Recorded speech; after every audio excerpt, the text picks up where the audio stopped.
ಅದೊಂದು ಹಳ್ಳಿಗಾಡಿನಂತಹ ಚಿಕ್ಕ ನಗರವಾಗಿತ್ತು. ಅಲ್ಲಿ ಪ್ರಕೃತಿಯ ಸೌಂದರ್ಯ ಎಲ್ಲೆಡೆ ಹರಡಿತ್ತು.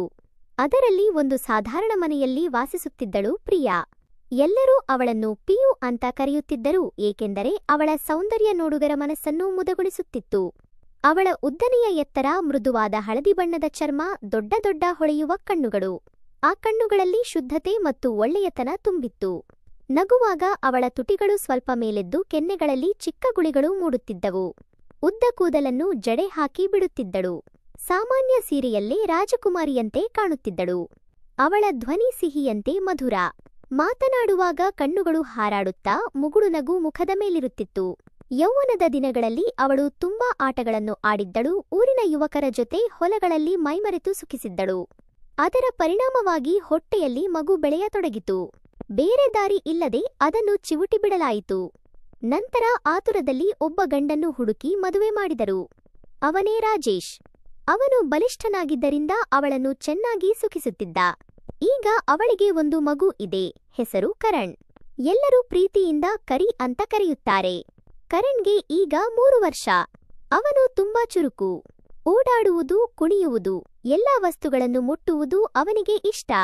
ಅವನಿಗೂ ತಾಯಿಯಂತೆ ದೊಡ್ಡ ಕಣ್ಣುಗಳು, ಕೆಂಪು ತುಟಿಗಳು. ಅವನೆಂದರೆ ಪ್ರಿಯಾಗೆ ಜೀವೆ. ಆದರೆ ಕರಣ್ಗೆ ಒಂದು ಹಠ ಇದೆ. ಅದು ತಾಯಿಯ ಎದೆ ಹಾಲನ್ನು ಜೋರಾಗಿ ಕುಡಿಯುವುದು. ಪ್ರಿಯಾಳ ಗಂಡ ರಾಜೇಶ್ ಬ್ಯಾಂಕ್ ಮ್ಯಾನೇಜರ್. ನಗರದಲ್ಲಿ ಕೆಲಸ ಮಾಡುತ್ತಾನೆ.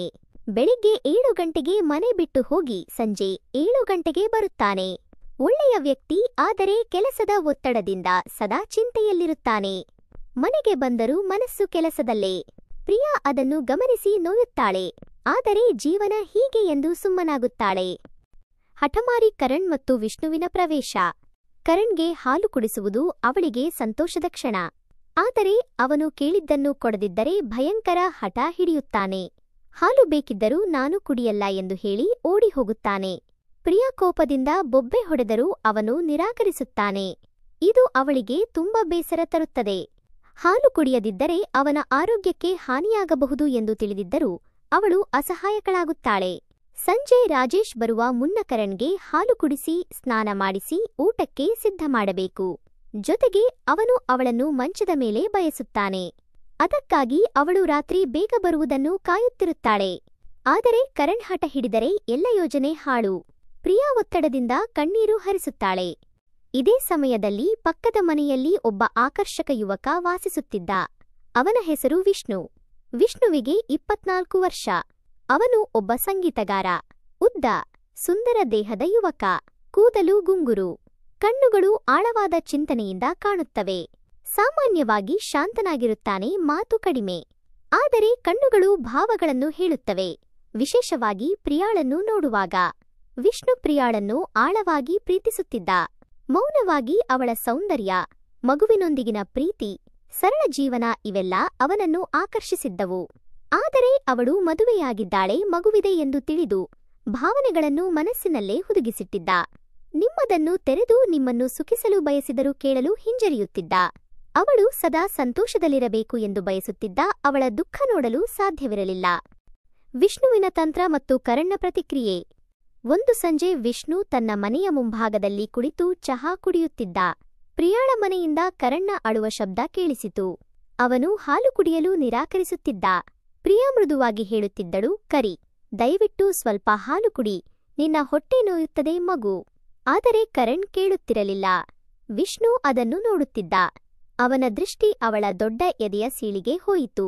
ಅವನ ಹೃದಯ ಜೋರಾಗಿ ಬಡಿಯತೊಡಗಿತು. ಅದನ್ನು ನಿಯಂತ್ರಿಸಿ ಒಂದು ಯೋಚನೆ ಮಾಡಿದ. ಅದು ಅಪಾಯಕಾರಿ. ಆದರೆ ಕರಣ್ನ ಹಠ ಮುರಿಯಬಹುದು. ಜೊತೆಗೆ ಅವಳನ್ನು ಸ್ಪರ್ಶಿಸುವ ಅವಕಾಶ ಸಿಗಬಹುದು. ಧೈರ್ಯ ತಂದುಕೊಂಡು ಅವಳ ಮನೆಯತ್ತ ನಡೆದ. ಬಾಗಿಲ ಬಳಿ ನಿಂತು ಗಂಭೀರವಾಗಿ ಹೇಳಿದ, ಅಕ್ಕ, ಕರಣ್ ಹಾಲು ಕುಡಿಯಲ್ಲ ಅಂದ್ರೆ ನಾನು ಕುಡಿಯಬಹುದಾ? ನನಗೆ ಬಾಲ್ಯದಿಂದಲೂ ಎದೆ ಹಾಲಿನ ಆಸೆಯಿದೆ. ನಿಮ್ಮದು ತುಂಬಾ ಚೆನ್ನಾಗಿ ಕಾಣುತ್ತಿದೆ. ನನ್ನ ಹಸಿವು ಹೆಚ್ಚಿದೆ. ಅದನ್ನು ಕೇಳಿ ಪ್ರಿಯಾ ಆಘಾತಕ್ಕೊಳಗಾದಳು. ಅವಳ ಮುಖ ಕೆಂಪಾಯಿತು. ಕಣ್ಣುಗಳು ವಿಸ್ಮಯದಿಂದ ದೊಡ್ಡದಾದವು. ನೀನು ಏನು ಮಾತನಾಡುತ್ತಿದ್ದೀಯಾ ಎಂದಳು. ಅವಳ ಧ್ವನಿಯಲ್ಲಿ ಗಾಬರಿ ಮತ್ತು ನಾಚಿಕೆ ಮಿಶ್ರಿತವಾಗಿತ್ತು. ಆದರೆ ಅವಳು ಬಯಲಿಲ್ಲ. ಅವಳ ತಳಮಳ ನೋಡಿ ವಿಷ್ಣು ಮತ್ತಷ್ಟು ಮುಂದುವರೆದ. ಅವನ ಕಣ್ಣುಗಳು ಆಳವಾಗಿ ಅವಳನ್ನು ನೋಡುತ್ತಿದ್ದವು. ನಾನು ನಿಜ ಹೇಳ್ತಿದ್ದೀನಿ ಅಕ್ಕ.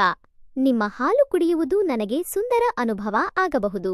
ಕರಣ್ ಕುಡಿಯಲ್ಲ ಅಂದ್ರೆ ದಯವಿಟ್ಟು ನನಗೆ ಅವಕಾಶ ಕೊಡಿ. ನಾನು ಮೆಲ್ಲಗೆ ಹೀರುತ್ತೇನೆ ಪೂರ್ತಿ ಎಂದು ಒಂದು ಹೆಜ್ಜೆ ಮುಂದಿಟ್ಟ. ಅವನ ಮುಖದಲ್ಲಿ ರಹಸ್ಯಮಯ ನಗು ಇತ್ತು. ಅವನು ಹತ್ತಿರ ಬರುತ್ತಿದ್ದಂತೆ ಅವಳ ಸೀರೆ ಸರಿದು ರವಿಕೆಯ ದರ್ಶನವಾಯಿತು. ಅವನು ಅದನ್ನು ಸ್ಪರ್ಶಿಸಲು ಹೋದಾಗ ಕರಣ್ಗೆ ಅದು ಬೆದರಿಕೆಯಂತೆ ಅನಿಸಿತು. ಅವನ ಕೋಪ ಹೆಚ್ಚಾಯಿತು. ಇನ್ನು ಹೀಗೆ ಬಿಟ್ಟರೆ ಅವನೇ ಎಲ್ಲ ಹಾಲು ಕುಡಿಯುತ್ತಾನೆ ಎಂದುಕೊಂಡು ಅಮ್ಮ ಎಂದು ಜೋರಾಗಿ ಕೂಗಿ ಓಡಿಬಂದ. ಅವಳ ಕಾಲುಗಳಿಗೆ ಅಂಟಿಕೊಂಡು ವಿಷ್ಣುವನ್ನು ದುರದುರನೆ ನೋಡಿದ. ಅಮ್ಮ ಹಾಲು ಕೊಡು ಎಂದು ಅಳಲು ಶುರು ಮಾಡಿದ. ಹೊಸ ಸಂಬಂಧದ ಆರಂಭ ಮತ್ತು ಪಶ್ಚಾತ್ತಾಪ. ಪ್ರಿಯಾ ತಕ್ಷಣ ವಿಷ್ಣುವಿನ ಉದ್ದೇಶ ಅರಿತುಕೊಂಡಳು.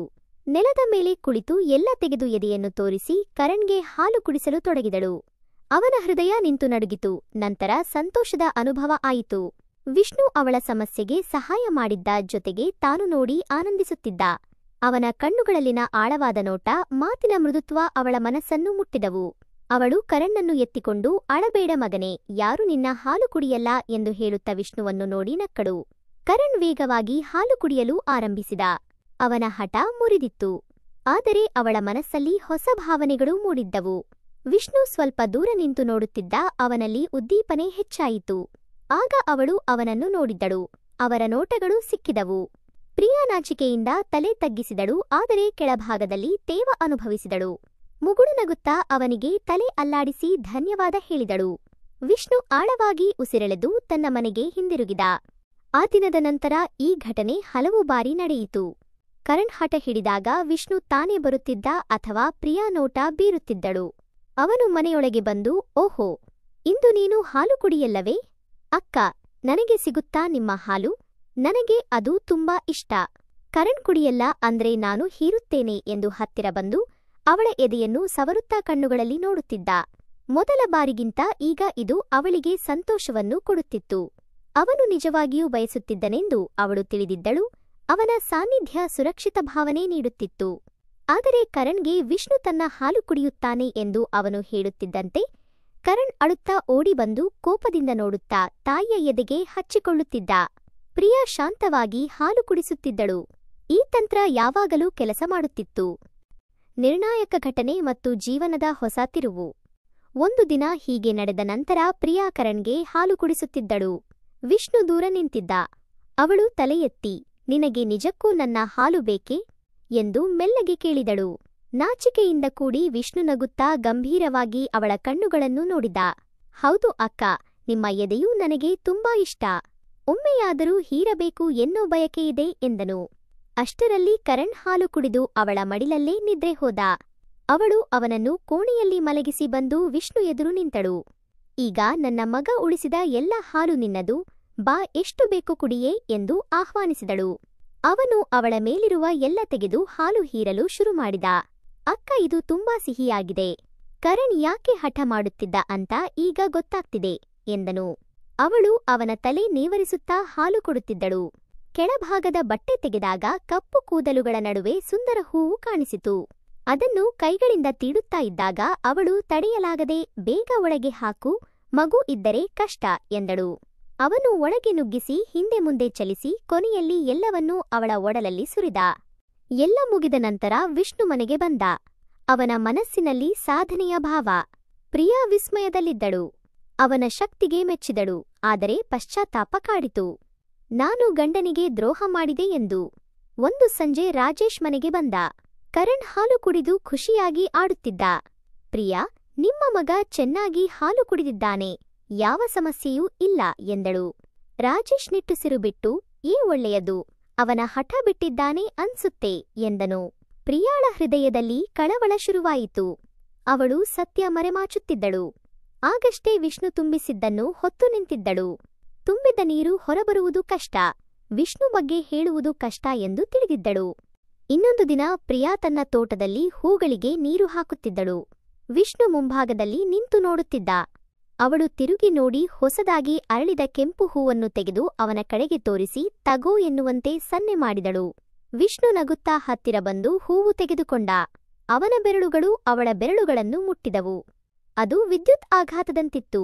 ಧನ್ಯವಾದಗಳು, ಈ ಹೂವು ನಿಮ್ಮ ಮನಸ್ಸಿನಂತೆ ಸುಂದರ ಎಂದನು. ಪ್ರಿಯಾ ಅವನ ಕಣ್ಣುಗಳನ್ನು ನೋಡಿದಳು. ಅವು ಪ್ರೀತಿ, ಗೌರವ, ವಿಶ್ವಾಸದಿಂದ ತುಂಬಿದ್ದವು. ಅವಳು ಏನು ಹೇಳಲಿಲ್ಲ, ಆದರೆ ಮುಗುಳು ನಗು ಮತ್ತು ಕಣ್ಣುಗಳ ಒಪ್ಪಿಗೆ ಅವನಿಗೆ ಎಲ್ಲ ತಿಳಿಸಿದವು.